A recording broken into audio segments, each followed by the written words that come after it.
আজকে নিয়ে চলে এসেছি একটা quick fish batter fry recipe বাড়িতে।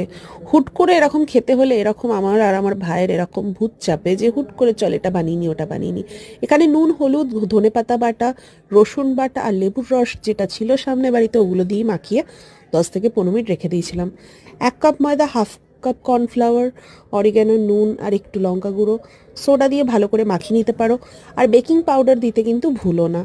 আচ্ছা, এইটার মধ্যে তুমি ডিমও দিতে পারো, ডিমটা আমি অ্যাভয়েড করেছি কেন আমার বাড়িতে ডিমে অনেকের অ্যালার্জি আছে।